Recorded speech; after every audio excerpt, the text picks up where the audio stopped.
Murphy's Law states, if something can go wrong, it will, and usually at the worst time. This is something you should keep in mind for typhoon season. Rain, strong winds, landslides, and flooding are dangers you should be prepared for. You don't want to face these challenges without having a typhoon kit at the ready to help those you love and yourself survive. I'm going to show you what you need to build your own kit. Most of the items are inexpensive and easy to find, and any one of them could save your life. Water. You need at least 1 gallon per person per day for 3 days. Food.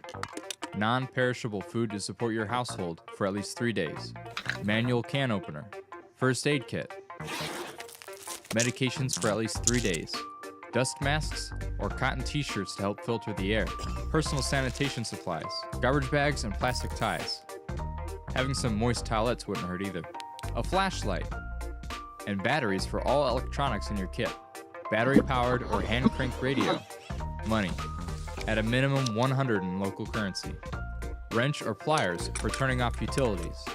Important personal and financial documents, printed copies or electronic copies on a thumb drive, and stored in a waterproof container. You should also have your command muster information, local maps, and your family emergency plan.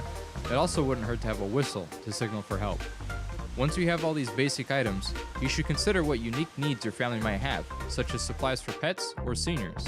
You now have a kit to help you survive a typhoon. Good luck.